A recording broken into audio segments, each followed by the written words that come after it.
What's up, Regretters? It's Jay Biggs here, and this is episode 18 of This Week in Regret podcast. Alongside me is Brian Zane himself. Hey, Jay. I'm tired. How are you doing? Well, I'm kind of tired, but I've got a lot going on, as you know from the reviews. I've been doing a move and all that kind of good stuff, so yeah. I'm mostly tired just from Twitter, man. I'm just so let's just dive into this, because I'm just so bored with all of this Twitter drama every single day. That's why I have one, but I stay off of it. Yeah, well, God bless you. Honestly, if I didn't have a channel to promote, you wouldn't be seeing my ass on Twitter anymore, because I want to get off. I want to get off this ship, because it's just every day I have to keep running my head into the wall looking at all these supposed hot takes from AEW fans and from WWE fans, and they all just want to have this giant pissing contest. Now you know what the topic is this week, Jay? Shoes, sneakers. That is the big point of contention. Oh, for the love of in the wrestling world? In the AEW WWE war, this is the latest fucking salvo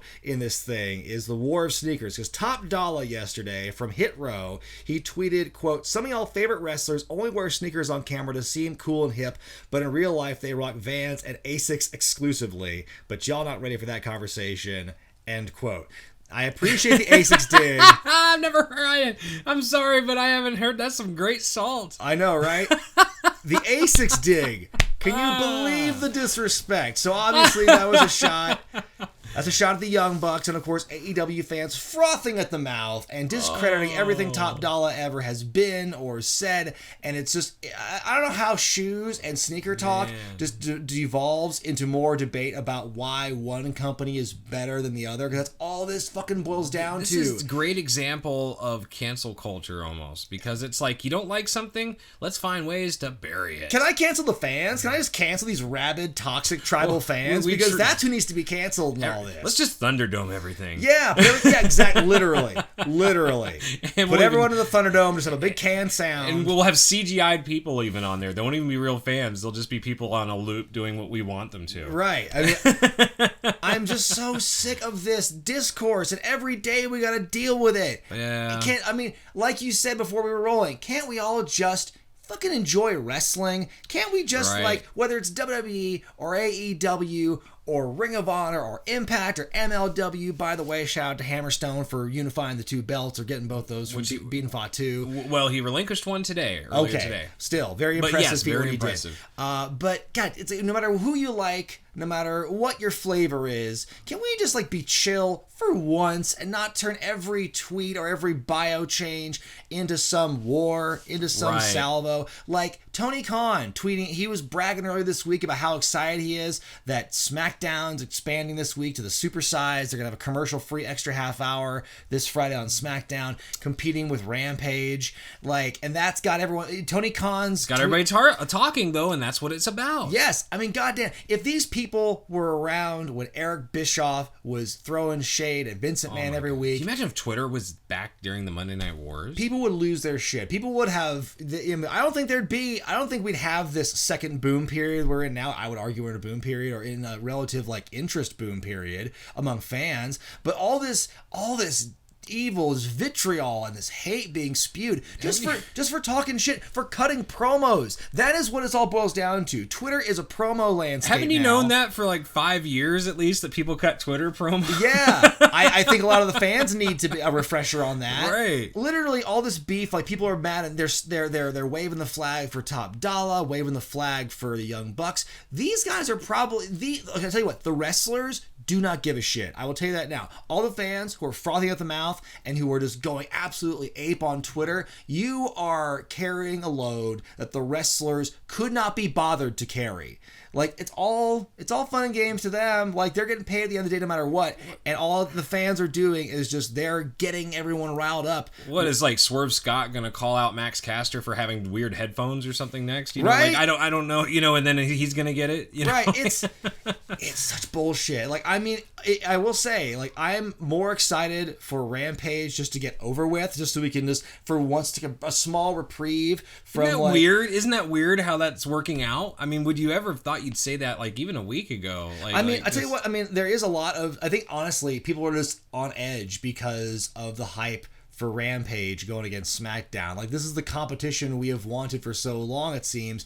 But, like, people can't handle it. And when the ratings come out on Monday officially, like, I think people are going to be more upset and more just frothy. The only thing that would make me honestly happy here is if Tony Khan at the end of this, or maybe even Vince McMahon, if they lost, they conceded and said, "Hey, like we actually lost the war. Congrats to the other people." Or lost the battle at the very least, or something. Of those quarter hours or whatever, right? Like if Tony does that, then props to him for because I mean that could happen. He's going way out on a limb. Yeah, he is. And honestly, look, Rampage numbers have not been great as of late. I think it's the 10 p.m. time slot that's really killing it, more so than the fights on Fridays, because obviously SmackDown's doing well in that spot. But like Rampage is just too late in the night on a Friday, I think.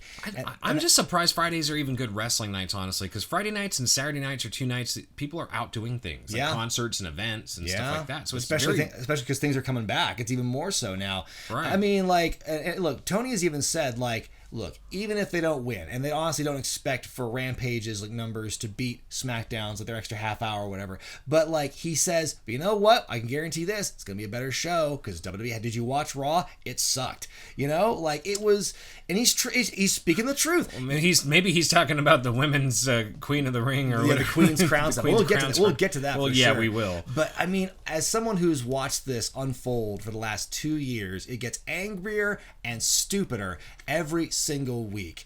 And you've got people who like feel the need to stand up for WWE because Tony Khan said something mean about Papa Vince or the show sucks, even though he's right. How dare he say that? Only we can say that.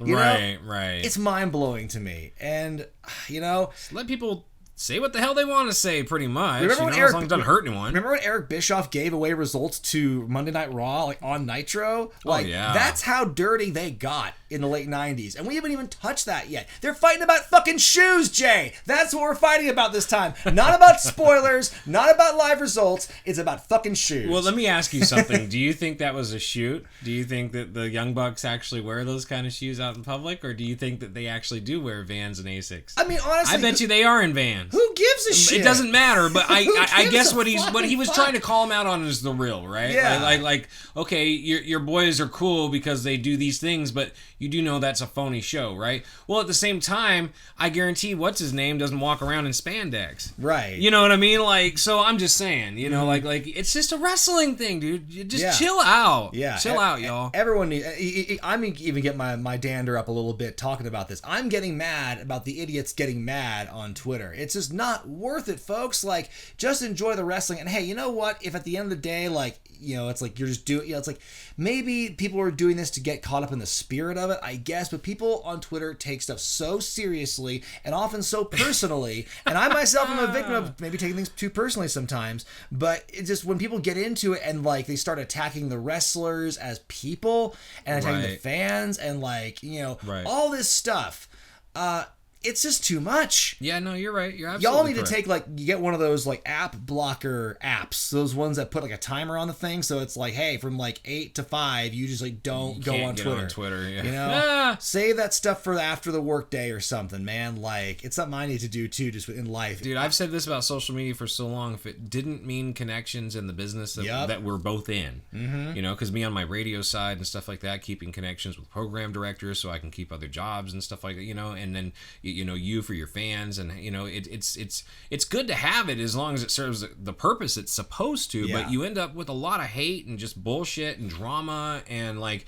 man, I'll tell you, whenever I meet somebody, like especially an adult, like around my age, and they're not on Facebook, and I'm like, man, that's freaking impressive. Good on you. Yeah, like, good honestly. on you. That because this is a true thing. I used to do like traffic and news on a morning show here in Reno back in like 2000. I want to say like 12.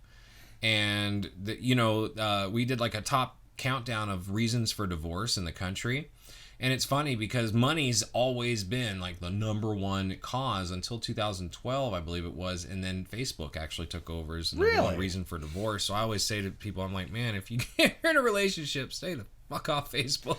Yeah. Like it's crazy. I don't know, but it's just it's weird. But social media for some reason. And it is kind of scary because everything is going more into and I don't want to say AI, but like we're going more into those kind of things. Well, it's like data is everything, social media interaction is everything, and so it's a necessary evil. Like you said, like we have to be on it in some ways, but like, man, if you can find a way to disconnect from it and like just detach from all that bullshit you see, like all the hatred and discourse and vitriol, whether it's wrestling, whether it's politics, whether it's whatever, it's like, man, take those breaks when you can. I think a lot of people in the wrestling fan base need to take a break, and honestly, just stay away from social media this weekend. That's the best thing I can suggest for you. I'm just glad we don't get social scores like some places, you know what I'm saying? My God, like, can you imagine how bad that would be? Yeah. Want to hear more? Subscribe to This Week in Regret on YouTube for full episodes of the podcast, dropping every Thursday night. Don't forget, we're also on SoundCloud.